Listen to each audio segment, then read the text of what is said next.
everybody and welcome to my channel. I'm a pet portrait artist from Australia, and in my series of step-by-step art tutorials I'll be showing you how simple and versatile watercolor pencils can be to create beautiful artwork. I have here 3 different brands, all fairly readily available. This particular one is the Faber-Castell Albrecht Dürer. If you buy these, just make sure that they have this little brush on the side. That will differentiate it from watercolor pencils to the normal coloring pencils, which are obviously going to come out with a different result. Another easily available brand and fairly affordable also are the Derwent watercolors. And if you like to really splurge, Caran d'Ache Museum Aquarelle, which are beautiful to use, but they are a little bit of an indulgence. So I'm just going to go through and show you the different pencils to start with. So this one is the Faber-Castell Albrecht Dürer. So we can make a little swatch of blue here. Next to that we can use the Derwent watercolor pencils, make a little swatch. These are different blues, by the way. The Caran d'Ache one, and we can put this one up here.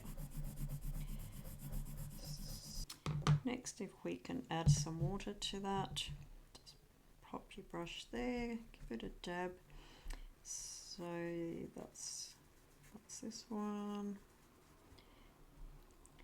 We can then go this one, and finally the Caran d'Ache. So that's really all you need in terms of pencils. The different brands, all of them work pretty just as well. This particular paper that I was using here is a cheaper brand, and it's 180 GSM. So that means it's not very thick.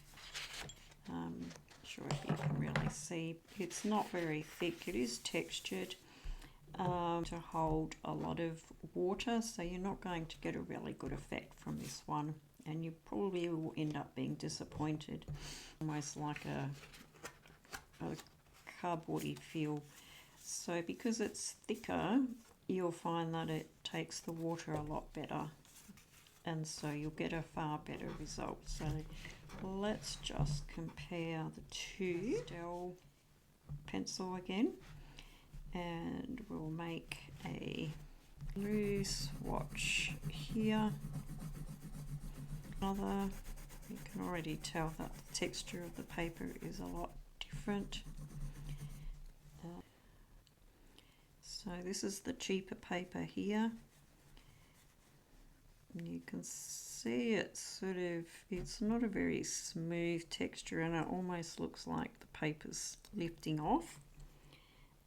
If we try it here again on this is a thicker 300 GSM, it's a lot smoother result, and you can add a lot more water, which will allow you to blend and mix colours down the track. Finally, the other thing to have a look at will be the brushes.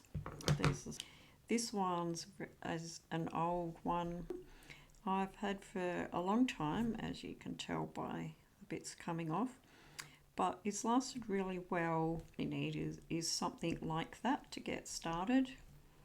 Or the other alternative, if you want to take your watercolor drawing with you, or you can get these water brush pens.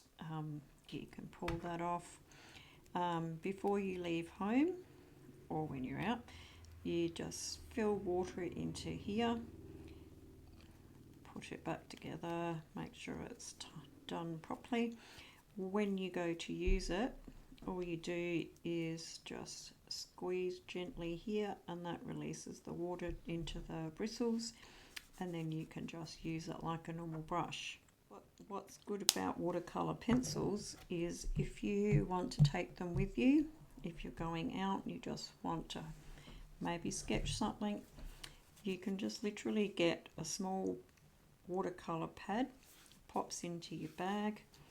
You can take one brush and even just one pencil. So you could put all of that in any pretty much any size handbag, a brush with water already there, the pencil, and you're set to go. So they're so easy, very versatile, very convenient, don't take up much space, and also best of all, they don't cost a lot of money. So in the next video we're going to look at some actual techniques of blending. So I hope that's been helpful as a very start. Not much you need to enjoy the wonderful world of watercolor pencils. Today I thought I'd show you around my little studio, which is actually a bedroom which I have remodeled into my own little special happy place. Let's start with one of our studio assistants. This is little Miss Sage. I have another studio assistant over here called Mr. Teddy, and our other team members are not in the room at the minute. This is my printer, this is my little admin desk, laptop, more supplies with all my to-dos, my list of commissions. Here are 3 dogs, my own dogs that I've painted in the past. These are actually oils, so they sit up there and they watch all the time. And over here is where I do most of my work. So I have a trolley with my essentials in here. This is my desk space. This is really good for drawing because I have the light which comes in on the left hand side. More pencils.